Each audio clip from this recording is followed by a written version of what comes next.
안녕하세요. 저는 5년 동안 만나온 여자친구가 있고 서로가 결혼을 약속했기에 함께 동거를 하고 있었습니다. 그리고 여자친구는 일자리가 너무 부족해서 그런지 취직이 안 된다고 많이 힘들어하고 있었죠. 사실 힘들어했던 것도 처음 몇 개월 정도만 힘들어했다라고 하는 게 맞는 말이겠네요. 왜냐하면 지금 여자친구가 일을 안 한 지도 어느새 3년이란 시간이 지났는데 처음 몇 개월간 일자리를 구한 것과 다르게 지금은 일자리도 구하지 않고 익숙하다는 듯 매일같이 빈둥대면서 지내고 있었기 때문입니다. 그럼에도 불구하고 저는 그런 여자친구를 위로해주고 평생을 약속하면서 3년 동안 배불리 먹여주고 재워줬네요. 심지어 저는 여자친구가 마치 아내라도 된 것처럼 회사 끝나고 오면 밥도 차려놔주고 외로움이 많은 저에게는 여자친구가 함께 지낸다는 게 마음에 많은 안정감을 줬었기에 이대로라도 좋아서 내년쯤에 결혼을 생각하고 열심히 저축을 하고 있었습니다. 그런데 그렇게 믿었던 여자친구가 저를 배신하고 다른 남자가 생겼더군요. 제가 회사를 나가는 시간을 제외하고는 평일 주말할 것도 없이 항상 붙어 있었고 사소한 다툼들도 없고 행복한 시간들을 보내면서 지냈기에 이런 상황이 생길 거라고는 절대로 생각조차 못했습니다. 사실 이 글을 쓰는 지금도 이게 꿈인지 현실인지 구분이 안 될 정도로 충격이 크네요. 다른 사람들은 자신의 여자친구나 남자친구가 어떻게 바람을 피우는 걸 알게 되는지는 모르겠는데 저는 제 두 눈으로 직접 목격하게 되었기에 그 충격이 훨씬 더 큰 것 같기도 합니다. 사건이 일어났던 날짜는 제가 출장을 갔다가 일찍 돌아오면서 벌어지게 되었습니다. 출장을 떠나던 그날까지도 그날이 있었던 그날까지도 평소와 다름없이 행복한 연락을 주고받았었는데 말이죠. 아무튼 원래는 3일간 계획된 출장이었는데 회사 간의 문제로 인해서 갑작스럽게 출장 일정이 하루 일찍 끝나버리게 되었습니다. 그때 왜 그랬는지 모르겠지만 여자친구와 만나면서 처음으로 여자친구에게 서프라이즈 이벤트를 해주고 싶더라고요. 지나고 생각해보면 이것조차 아무래도 하늘의 계시인 건가 싶은 생각이 드네요. 저는 태생부터 무뚝뚝한 남자였기 때문에 이런 서프라이즈 이벤트라고는 생각조차 해본 적이 없었는데 저도 모르게 갑자기 그런 걸 해야겠다고 생각한 걸 돌이켜 생각해보면 소름이 돋더라고요. 아무튼 계획보다 하루빨리 출장이 끝나게 되었고 회사에서 예약해준 비행기를 타고 집으로 돌아가는 길에 면세점에서 구매한 비싼 와인과 여자친구가 좋아하던 단골 레스토랑에 들려서 폭립까지 포장해서 집으로 도착했습니다.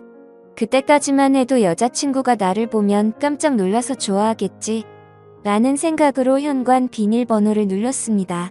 그런데 저녁이 다 되었는데도 불이 깜깜해서 집에 없나라는 생각을 하는 동시에 현관에 놓인 남자 신발이 보이더라고요. 정말 그 찰나의 순간에 순식간에 심장은 터질 듯이 두근대는 게 신기하더군요. 남자 운동화를 보자마자 제 것은 절대 아니었습니다. 저는 남자들 치고는 발이 작은 260mm 신발을 신는데 현관에 놓인 신발은 대충 봐도 280mm는 넘어 보였죠. 저는 떨리는 목소리로 현관에 서서 소리를 쳤습니다. 그러자 방에서 뭔가 인기척이 들리는데 온갖 생각이 들기 시작하는데 차마 쉽사리 방문을 열지 못하겠더라고요. 너무 충격적인 것도 문제지만 그 문을 여는 순간 도저히 제 감정을 제어할 자신이 없겠더군요. 그런데 그때 갑자기 방 안에서 달칵하면서 문을 잠그는 소리가 들렸습니다.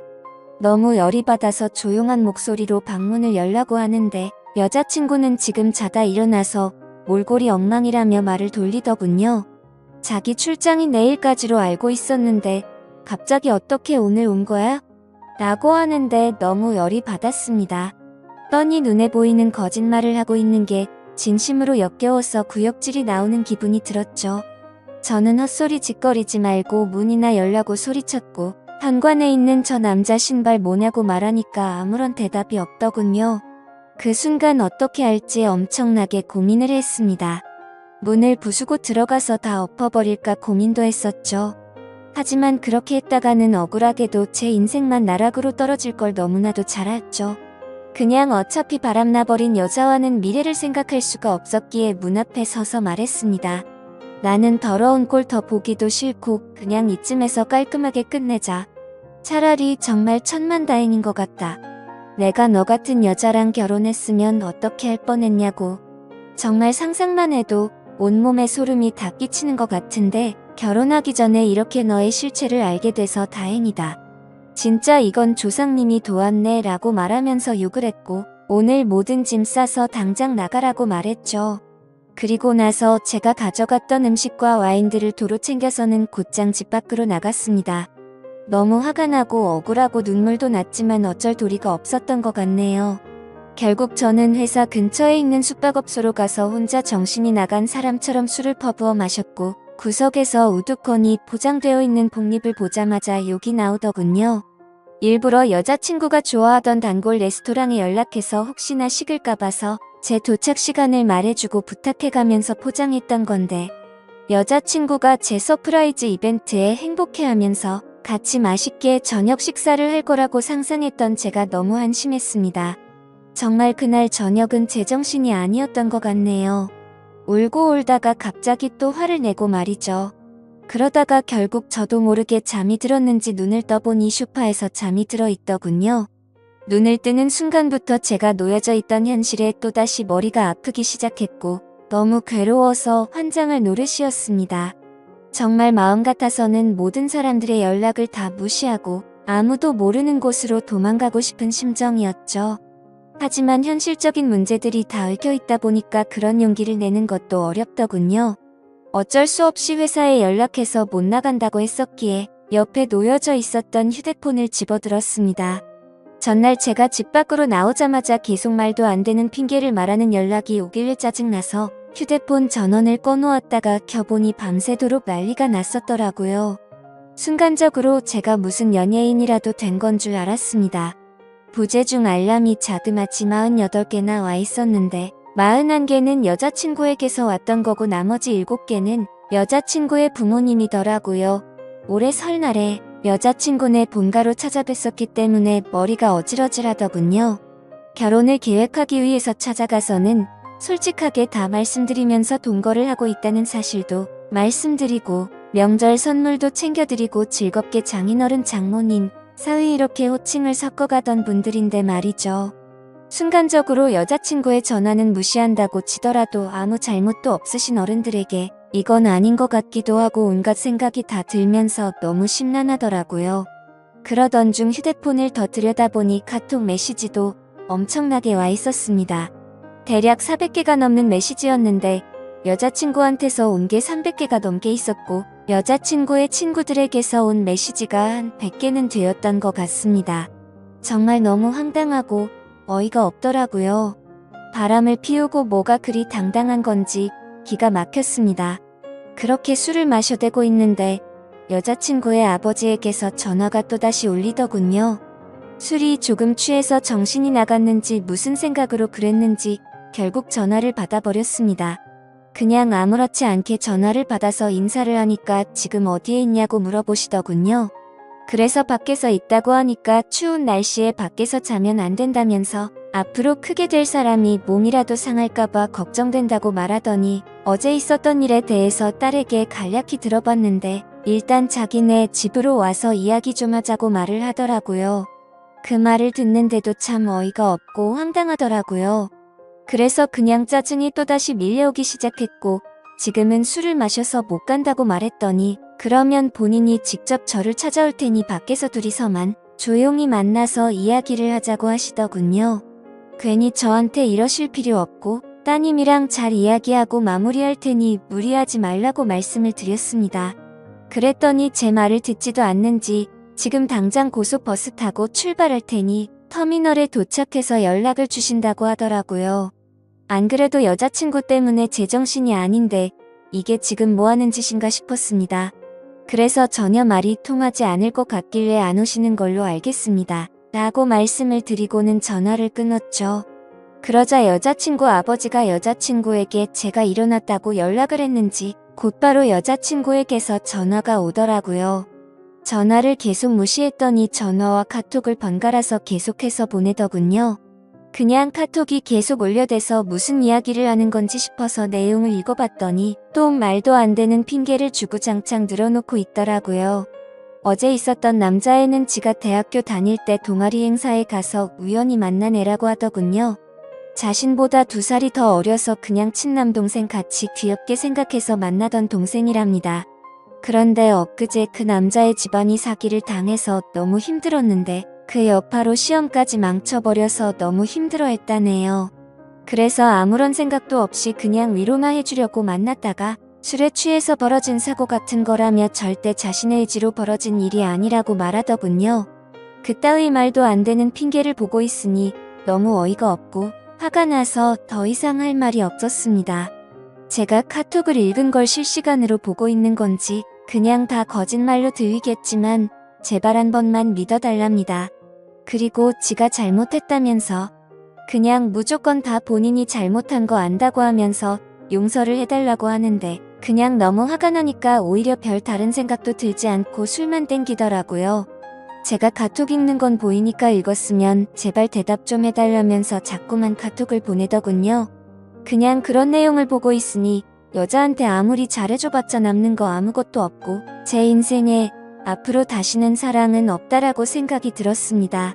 그렇게 아껴주고 평생을 함께하려고 했던 여자였는데도 순식간에 온갖 정이 다 떨어졌고 다시는 얼굴조차도 마주하기가 싫더라고요. 그래서 그냥 제 마음속으로 혼자서 스스로를 위안했던 것 같네요. 소설같이 가슴 저리게 예쁜 사랑은 없는 거구나 라는 생각이 들었고 결혼과 사랑이라는 건 다들 혼자 살기 적적하고 남들이 다 하니까 어쩌다 보니 결혼하는 거란 생각이 들었고 그렇게 결혼한 사람들이 결혼을 추천하고 다니는 건데 굳이 뭐하러 하는 건가 싶었습니다. 하지만 그런 생각과 동시에 참 서글퍼지기도 했습니다. 회사에서 짜증나는 일이 있더라도 집에 있는 여자친구랑 같이 욕하면서 마음을 위안 삼던 그런 추억이 떠오르더라고요. 3년이라는 시간 동안 행복할 때나 슬플 때나 괴로울 때나 항상 제 곁에서 있었던 여자친구였는데 갑자기 서글픈 마음에 소리를 내면서 펑펑 울기도 했습니다. 술에 취해서 정신이 나갔던 건지 너무 충격이 커서 그랬는지 모르겠지만 비몽사몽으로 아무 생각 없이 집으로 향했습니다. 그냥 매번 술을 왕창 마시고 숙취로 힘들어서 골골들 때면 여자친구가 해장하라고 끓여주던 맛있었던 그 라면이 생각나더라고요. 집에 도착해서 비밀번호 입력하고 문을 여니까 여자친구와 여자친구의 아버지가 거실에서 앉아 있더라고요. 그 모습을 보니까 가출했던 제 정신이 돌아왔던 것 같습니다. 여자친구는 아무 일도 없었다는 듯이 말을 하기 시작했습니다. 오빠 대체 밤새도록 어디 갔다가 이제 와? 밥은 먹었어? 술 많이 마신 것 같은데 오빠 좋아하는 해장라면 끓여준다면서 부엌으로 향하더군요. 여자친구 아버지는 가만히 지켜보더니 저에게 잠깐 앉아서 이야기 좀 하자고 하는데 별다른 생각이 없었습니다. 그냥 정확히 그때 드는 생각은 이 사람은 도대체 뭔데 여기에 와 있는 건지 라는 생각이 들더라고요. 그냥 대답도 하지 않은 채 주변을 천천히 둘러보는데 사방에 온통 여자친구의 물건들만 보이더군요. 제가 피땀 흘려서 구입한 제 집인데 말이죠. 그리고 여자친구의 물건들도 모두 다 제 돈으로 샀던 거였으니 여지껏 뭘 했던 건 싶었습니다. 그냥 저는 아무런 대꾸도 하지 않고 여자친구의 짐들을 하나하나 들어서 대문 밖으로 옮기기 시작했습니다. 그러자 부엌에 있던 여자친구는 도대체 뭐 하는 거냐며 달려와서는 제발 이러지 말고 이야기부터 하자면서 제가 내다 놓은 물건들을 다시 들여오고 있더라고요. 그러자 여자친구의 아버지는 자네 뭐 하는 짓이냐고 이러지 말고 일단 진정하고 이야기를 좀 하자고 하시더군요. 그냥 다 무시하고 계속 물건들을 나르니까 여자친구는 사태의 심각을 이제야 알았던 건지 그제서야 어떻게 하냐면서 펑펑 울면서 오빠 미안해 진짜 미안해 이러더라고요.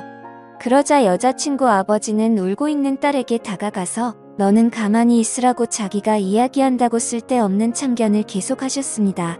그때부터는 그 상황에 짜증이 더 나기 시작했고 여자친구가 들여놓은 물건들을 대문 밖으로 집어던지기 시작했습니다. 옷장 속에 있던 옷부터 시작해서 베란다에 걸린 속옷이며 화장품 그리고 가구 카메라 할 것 없이 부서지던지 말던지 라는 생각으로 모조리 다 대문 밖으로 집어던졌습니다.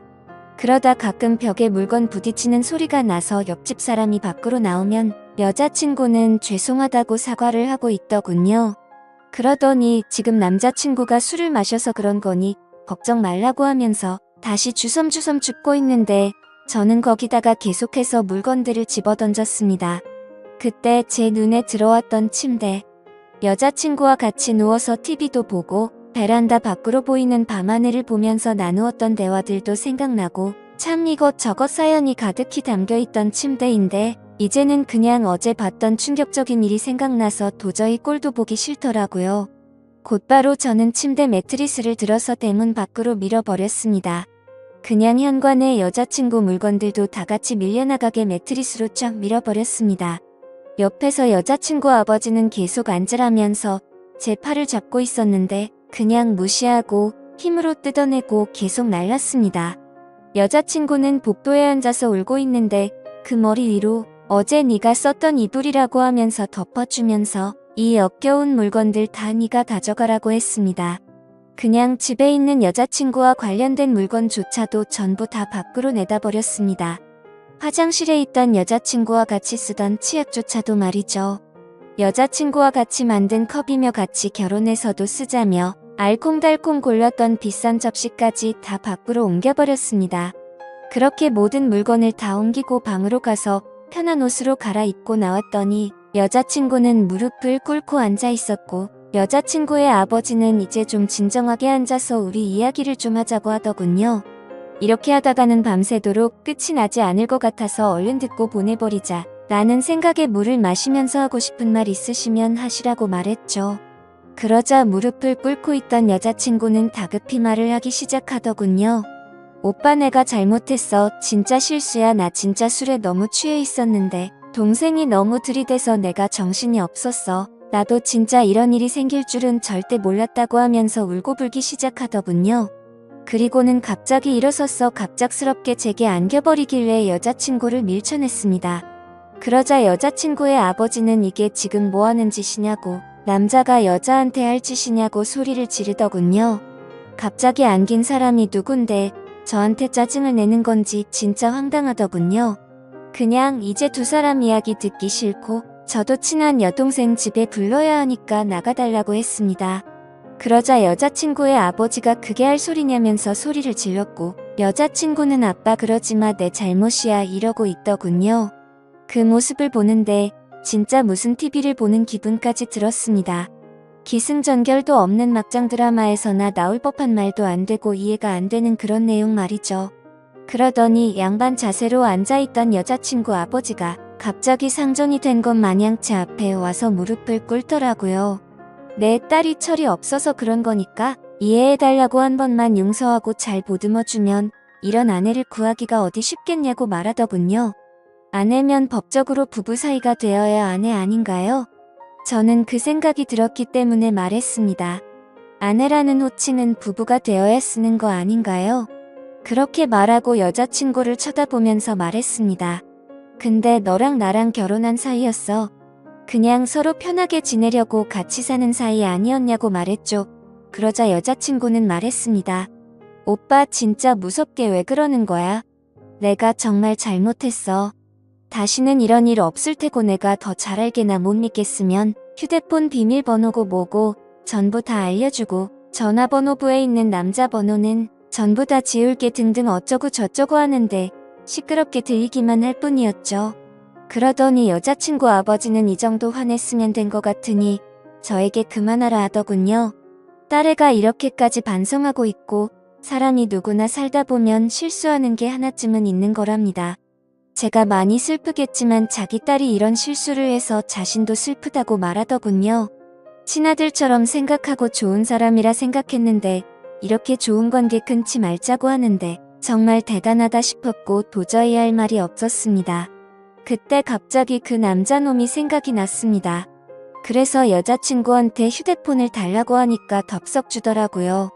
비밀번호 묻지도 않았는데 알려주었고 이름은 물어볼 필요도 없더군요. 카톡창을 보니까 즐겨찾기에 되어 있더라고요. 전화번호를 눌러서 전화를 걸었고 휴대폰을 귀에 가져다 대니까 오빠 뭐하냐고 누구한테 전화 거냐면서 일어나려고 하더라고요. 그 모습에 너무 화가 나서 소리를 질렀더니 곧장 다시 자리에 앉더군요. 그리고 나서 그 남자놈이 전화를 받았고 받자마자 하는 소리가 가관이더군요. 누나 어떻게 됐어? 걔가 뭐래? 별것도 아닌 게 겁주고 있으면 내가 당장 갈까? 이러더라고요. 저는 그 말에 너무 화가 나서 빨리 와서 짐 들고 꺼지라고 말했고 이제 전부 다 네 짐이야 하고는 끊어버렸습니다. 그러자 여자친구는 오빠 왜 그러냐면서 그 동생 정신이 나간 애라서 건들면 위험하답니다. 이게 앞뒤가 맞겠습니까? 카톡은 즐겨찾기 되어 있고 그놈이랑 바람까지 필 때는 언제고 정신 나간 사람이라니 어이가 없더군요. 그러자 이놈한테서 다시 전화가 오길래 받았습니다. 그러자 제가 누나 술 너무 많이 먹여서 그렇게 된 건데 정말 오해를 시켜드렸다면 죄송하다면서 다시는 누나한테 접근도 안 하고 보더라도 아는 체도 안 한답니다. 그런데 딱 봐도 이쯤 되면 제가 아무리 호구라도 느껴졌습니다. 이게 여자친구가 시킨 거라는 게 뻔히 보이는데 이러고 있는 게 너무 한심하더라고요. 그래서 저는 아무렇지 않은 척 말했습니다. 아니야 형이 고맙다. 너 아니었으면 이런 여자랑 결혼할 뻔했네. 네가 남자 인생 하나 살린 건데 뭐가 죄송해. 그런데 다시는 형 눈앞에 뜨지는 마라. 그리고 서울권에 취직할 생각도 버리고 이 근방에서 놀지도 말고 그냥 다시는 형 인생에 나타나지만 않으면 된다. 그러자 전화기 너머로 소리를 지르고 욕을 하는 게 방이 조용하니까 선명하게 다 들리더군요. 야 어디서 더러운 입으로 욕하냐. 피해자인 나도 욕 안 하고 좋게 좋게 이야기하는데 말이야. 빨리 와서 네 누나 짐 가져가라고 말하고는 끊어버렸습니다. 여자친구는 또다시 그 동생 진짜 감당 안 되는 애라고 말하면서 이러지 말자고 하더군요. 자기가 앞으로 더 잘한다고 똑같은 소리를 하면서 본인이 문제가 있는 것 같으면 병원 가서 검사도 받아온다고 하고 제가 하자고 하는 거 다 하고 평생 내조하면서 행복하게 해줄 거라고 하더라고요. 이게 진심인지 뭔지 한숨밖에 안 나오더군요. 도저히 이야기가 끝날 것 같지가 않아서 여자친구 아버지한테 무슨 이야기인지 다 들으신 거냐고 물어봤습니다. 딸이 대학교 동아리에서 만난 후배랑 친해지다 보니 그 후배가 자기 딸한테 나쁜 마음 가져서 술을 먹여서 그렇게 된 거라고. 자기가 지금 당장 그놈 찾아가서 몽둥이질 해도 속이 시원치 않을 판이라더군요. 근데 안 그러셨네요. 라고 말하니까 아무 말 없이 조용해지더라고요. 대문 열고 이제 그만 두 사람 다 제 집에서 나가달라고 하니까 또 침착하고 진정하고 이야기를 하자고 말하더군요. 지금 맨정신이고 최고로 이성적인 생각이라고. 그러니까 제발 나가라고 하니까 여자친구는 손을 싹싹 빌면서 이러지 말라고 하고 지금 당장 안 나가면 경찰 부를 거고 변호사까지 불러서 크게 한번 해보자고 말했습니다. 여자친구 아버지는 무슨 남녀간의 일에 변호사라니 그런 말 하지 말라며 잘 이야기해서 풀자고 말하더라고요. 그때부터는 제 인내심도 바닥이 나고 짜증이 나서 말했습니다. 지금 당장 안 나가시면 제가 무슨 행동을 할지 모른다고 정색하니까 그제서야 내일 다시 이야기하자면서 내일 다시 찾아온다고 하더군요. 그렇게 여자친구를 일으켜 세우려는데 여자친구는 절대 자기는 못 간다고 울면서 혼자 지 스스로를 때리고 있더군요. 자신이 못된 짓 한 거 너무 후회한다면서 오빠 제발 한 번만 용서해달라면서 말도 안 되는 소리를 하면서 울고 있는데 그냥 무시하고 소파에 앉아서 TV를 켜버렸습니다. 결국에는 그렇게 버티다가 여자친구 아버지가 여자친구를 힘으로 일으켜 세워서 데리고 나가더군요. 저는 나가자마자 현관 비밀번호는 바로 바꿔버렸고 소파에 앉아서 한숨 쉬고 집을 둘러보니 참 많이 적적하더라고요. 제 집인데 제 물건이 이렇게나 없었구나 싶었고 여자친구의 물건을 다 빼고 나니까 집이 이렇게 컸었나 싶더군요. 둘이서 이야기할 때는 집이 작다고 더 큰 집 가자면서 더 좋은 집 가기 위해서 앞으로 더 노력하자고 하던 이야기가 생각나서 너무 허탈했죠. 그냥 이렇게 넓고 좋은 집인 줄 전혀 모르고 살았나 생각이 들었습니다. 방 3개인데 그것도 다 여친 물건이었고 그 짐들 다 빼버리니까 한 방에 물건 몰아넣어도 될 것 같고 화장실에는 칫솔, 면도기, 샴푸, 비누가 전부였고 냉장고를 열어보니 집에서 가져온 김치랑 물과 맥주 그리고 소주뿐이더군요. 3년간의 모든 시간이 한순간에 사라진 것만 같았고 시간이 붕 떠버린 것 같았습니다. 마치 다른 세상 속에서 3년을 살다 온 것 같고 슬프기도 했죠. 그런데 여자친구랑 헤어져서 슬픈 게 아니고 다시 혼자가 되었다는 게 슬펐습니다. 혼자서 알콩달콩 결혼 생활을 생각하고 아기 낳아서 셋이서 행복하게 사는 미래를 꿈꿨던 제가 호구 같아서 눈물이 났네요. 여자친구가 기분 좋아서 활짝 웃으면 그게 좋아서 볼에 뽀뽀하고 하루 종일 행복했는데 그냥 여지껏 뭘 했던 거가 싶고 진짜 제 자신이 너무 한심한 것 같습니다. 한참을 그렇게 생각하면서 술이나 더 마시고 있는데 대문 밖에서 부스럭 소리가 들리더군요. 현관 인터폰으로 보니까 그 남자놈이랑 같이 둘이서 물건 주섬주섬 주워서 가더군요. 그놈은 그 상황에서도 한심스럽다고 느껴지는 게 물건 주우면서 내가 지켜줄 테니 걱정 말라고 말하더군요. 그러더니 여자친구는 조용히 하라고 쉿쉿 거리는 거 화면으로 다 보고 있자니 참 황당하고 화조차도 안 나더군요. 너무 많이 믿었고 사랑했던 여자친구의 실체를 알게 되니까 앞으로 제 인생에 새로운 여자가 생겨도 믿을 수가 있을지가 의문이네요. 지금까지 제 사연 읽어주셔서 감사드립니다.